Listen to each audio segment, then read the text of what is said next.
നമസ്കാരം, എല്ലാവർക്കും സ്വാഗതം. ഞാൻ ശക്തി. 8848296441 ഇതെൻ്റെ മൊബൈൽ നമ്പർ. സാധാരണയായിട്ട് ചെടികളിൽ കണ്ടുവരുന്ന ഒരു രോഗമാണ് മുഞ്ഞ. അത് പലതരത്തിലാണ്. അത് ഇന്ന ചെടി എന്നൊന്നുമില്ല, മിക്ക ചെടികളിലും വരുന്ന ഒരു രോഗം കൂടിയാണ്. ഇലപ്പേൻ പോലെ നമ്മുടെ ചെടിയെ അത്ര കണ്ടങ്ങ് നശിപ്പിക്കില്ല, എങ്കിലും നമ്മൾ വളരെ ശ്രദ്ധിക്കേണ്ട ഒരു രോഗം തന്നെയാണ്.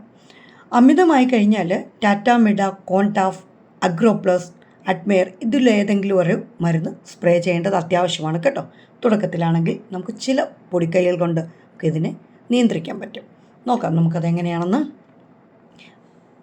അതായത് മുത്തുപോലെ അല്ലെ പഞ്ഞിയൊക്കെ പറ്റിയിരിക്കില്ലേ, അതുപോലെയാണ് ഈ മുഞ്ഞ പറ്റിയിരിക്കുന്നത്. ഞാൻ എൻ്റെ ചെടികൾക്ക് വേണ്ട മരുന്നുകളൊക്കെ കലക്കുന്ന ഒരു മഗ്ഗാണിത്. അതിനായിട്ട് മാറ്റി വെച്ചിരിക്കുന്നതാണ്. ഇത് നമ്മുടെ കുപ്പിവെള്ളം വരുന്ന ഒരു കുപ്പിയുടെ പകുതി കട്ട് ചെയ്താണ്. ഇതിലേക്ക് ഇതിൻ്റെ ആ ഒരു ഭാഗം നിറയെ വെള്ളം എടുത്തിട്ടുണ്ട്. അതിലേക്ക് വിനാഗിരി 2 അടപ്പ് ഒഴിക്കുന്നുണ്ട്. വിനിഗർ. ഈ വിനാഗിരി ഒരു നല്ല മരുന്നെന്ന് തന്നെ പറയാം നമ്മുടെ ചെടികൾക്ക് കേട്ടോ. ഇതിന് 2 അടപ്പ് നിറയെ ഈ വെള്ളത്തിലേക്ക് ഒഴിക്കുന്നുണ്ട്. എല്ലാ ചെടികൾക്കും നമുക്ക് വിനാഗിരി കുറച്ച് വെള്ളത്തിൽ കലക്കിയിട്ട് സ്പ്രേ ചെയ്ത് കൊടുക്കുന്നത് നല്ലതാണ്. എന്നിട്ട് ഞാൻ ടിഷ്യൂ ആണ് എടുത്തിരിക്കുന്നത്. കോട്ടണോ ടിഷ്യൂവോ ചെറിയ സോഫ്റ്റായ തുണിയോ ഒക്കെ ഉപയോഗിക്കാമേ. ഇത് നന്നായിട്ട് ഈ വെള്ളത്തിലേക്ക് ഒന്ന് കലക്കി ഒന്ന് പിഴിഞ്ഞെടുത്തിട്ട് ഈ നമ്മുടെ ഇലകളിൽ പറ്റിയിരിക്കുന്ന ഈ മുഞ്ഞയുള്ള ഭാഗം ഉണ്ടല്ലോ, നന്നായിട്ട് അമർത്തി തുടച്ചു കൊടുക്കണം. അപ്പോൾ ഈ നമ്മൾ ഇലയുടെ അടിഭാഗത്ത് മാത്രം അല്ലായിരിക്കും ഇത് ഉള്ളത് കേട്ടോ. ഇതിൻ്റെ ഈ സൈഡിലും അതുപോലെ ഈ സ്റ്റെമ്മിൻ്റെ ഭാഗം ഉണ്ടല്ലോ, അവിടെയൊക്കെ ഇത് പറ്റിയിരിക്കും.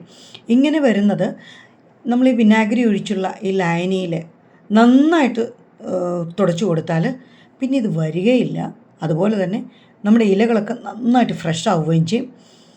നമ്മുടെ ചെടിയെ ഈ മുഞ്ഞ രോഗത്തിൽ നമുക്ക് രക്ഷിക്കാനും പറ്റും.